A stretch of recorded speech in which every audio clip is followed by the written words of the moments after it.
दर्शकों, अंक शास्त्र में या न्यूमरोलॉजी की हम बात करें तो 1 से 9 अंकों के बीच में जो विभाजन किया गया है, इसके आधार पर ग्रहों को भी इनका स्वामित्व दिया गया है। अब अगर आप ग्रहों के हिसाब से इनके अंक को समझेंगे तो किसी भी व्यक्ति के बारे में जानकारी प्राप्त कर सकते हैं या उनके मूल स्वभाव के बारे में जानकारी प्राप्त कर सकते हैं, उनकी दिलचस्पी के बारे में जान सकते हैं। तो आज के वीडियो की हम शुरुआत करने जा रहे हैं, एक श्रृंखला की शुरुआत करने जा रहे हैं मूलांक की 1 से 9 के बारे में, जिसमें हम आपको बेसिक जानकारी देंगे, साथ ही कुछ आपको उपाय भी बताएंगे। तो हरे कृष्ण दर्शकों, वैदिक एजुकेशन में आपका स्वागत है। मैं ज्योतिष आचार्य पूजा। तो आज के इस वीडियो में चर्चा करेंगे हमारे पहले मूलांक की, मूलांक 1 की।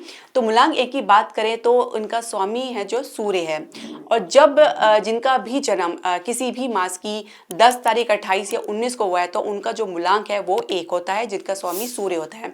ऐसे लोग काफी साहसी होते हैं, इनके भीतर लीडरशिप की क्वालिटी होती है। ये अपने आत्मविश्वास के बल पे किसी भी विपरीत परिस्थिति से बाहर निकल आते हैं। आत्मविश्वास के बल पर ही ये किसी भी टास्क को पूरा करते हैं और अपने प्रदर्शन में अपना 100% देने का प्रयास करते हैं। इसके अलावा कहीं ना कहीं ये ईगो से भी ग्रस्त होते हैं, जिसकी वजह से ये दूसरों की सुनना कम पसंद करते हैं, अपनी कहना ज्यादा पसंद करते हैं, जिसके कारण ये महत्वपूर्ण मुद्दों से भटक भी सकते हैं और कहीं ना कहीं इसकी वजह से इनको कोई नुकसान भी उठाना पड़ सकता है। सलाह या परामर्श सुनना भी अच्छी बात होती है, इनको ये समझना होगा।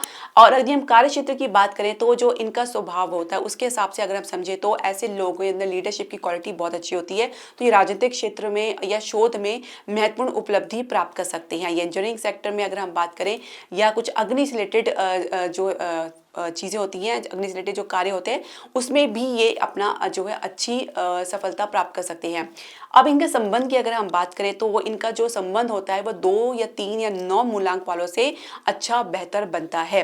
अब इनको थोड़ा सा अपने भीतर चेंजेस लाने की आवश्यकता रहती है, क्योंकि कहीं ना कहीं अपने ईगो के ग्रस्त होने की वजह से किसी के साथ संबंध में लंबे समय तक टिकना इनके लिए मुश्किल रहता है। सामने वाला व्यक्ति इन पर हावी ना हो उससे पहले अपना धाक जमाना चाहते हैं और कहीं ना कहीं अपने उसूलों के पक्के होते हैं, अपने उसूलों पर चलते हैं, अपने रूल रेगुलेशन पे चलते हैं, और कई बार ये प्रयास करते हैं अब दूसरों पर प्रेशर बनाना अपनी बात को मनवाने के लिए। तो ये एक वजह हो सकती है जिसकी वजह से एक डिस्टेंस आप लोग के रिलेशनशिप में देखा जाता है। पहले मैं स्वास्थ्य की चर्चा जरूर करना चाहूंगी। तो स्वास्थ्य की हम बात करें तो ऐसे लोगों को सिर दर्द की समस्या या माइग्रेन की समस्या या हड्डियों से रिलेटेड प्रॉब्लम देखा जा सकता है। इम्यूनिटी में भी कुछ कमजोरी देखी जा सकती है यदि आपकी कुंडली में सूर्य पीड़ित अवस्था में है। तो उपाय क्या करना है, आपको सूर्य को मजबूती देना है। प्रत्येक दिन आपको सूर्योदय से पहले या सूर्योदय के समय यानी 8 बजे से पहले आपको सूर्यदेव को अर्घ्य देना है या जल देना है तांबे के लोटे में 1 चुटकी सिंदूर डाल के। और आप स्नान आदि से निवृत्त होकर सबसे प्रथम आप यही करें और शुद्ध आचरण अपनाएं। पिता का सम्मान करें, पिता तुल्य व्यक्ति का सम्मान और आदर करें। और हो सके तो आप संडे के दिन आप गुड़ का दान भी कर सकते हैं। तो ये उपाय आप जरूर करें, इससे आपको लाभ जरूर प्राप्त होगा।